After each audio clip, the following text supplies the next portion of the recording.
Good morning uli mga ka-hardin. So nandito na po tayo sa sabi natin isang parcel po ng ating pipino plantation. Dahil sa umagang ito mag-harvest po tayo dito po sa isang sabi natin na hardy na minamanage po ng aking grade 12 students. Yun po, harvestin na po natin yung mga malalaki. So at i-record naman natin kung ilang kilo yung maha-harvest natin. Kasi nga sabi natin meron dito ng share yung ating mga estudyante. So ito po makikita natin pwede na pong harvestin.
Ito po guys ang ating harvest na pipino. So susubukan po natin kung mga ilang kilo.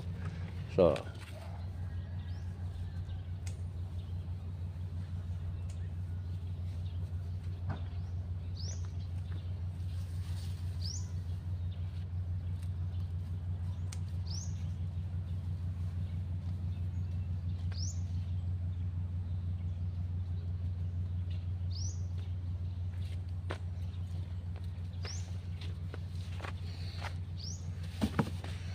'Okay. So ito na po guys, papakita ko po sa inyo yung ating harvest po.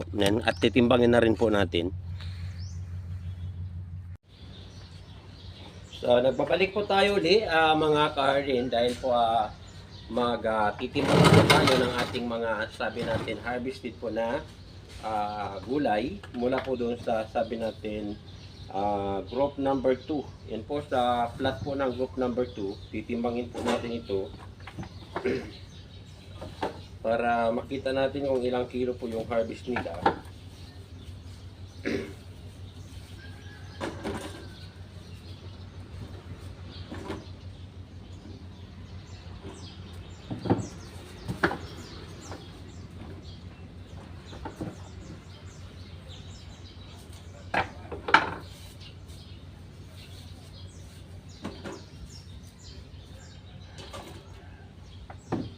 One kilo,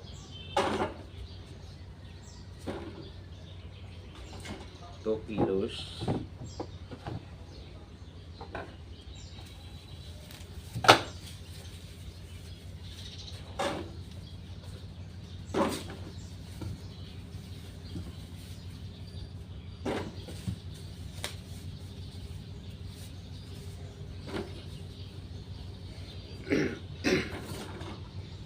3 kilos,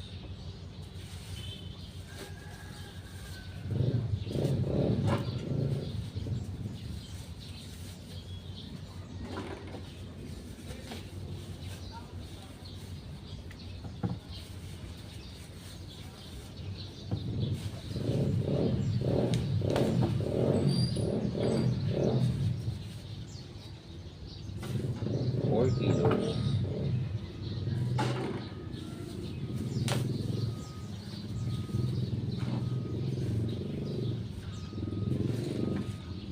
5 kilos, 6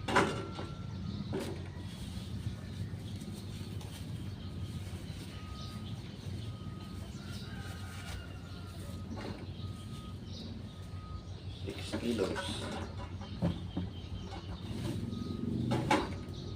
6 kilos and a half. So another 6 kilos and a half. So yan po, bali lahat ang harvest natin, bali 6 na kilo at sabi natin kalahati.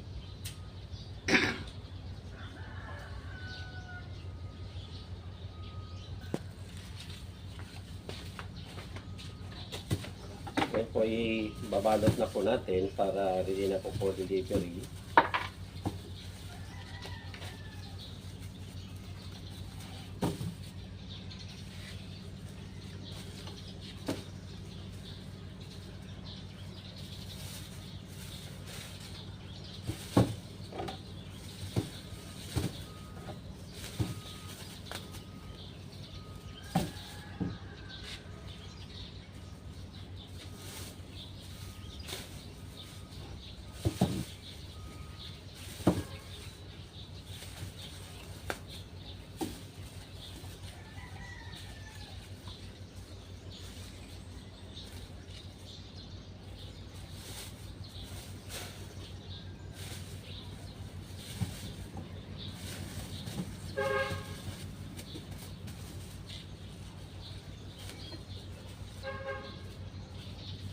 Guys, tapos na po tayong magtimbang. So kaya susunod po nito na gagawin natin ay i-deliver na po natin sa sabi natin labas dahil meron po ng order. So yun po guys, kung gusto niyo yung ating video para sa umagang ito, paki-like and share.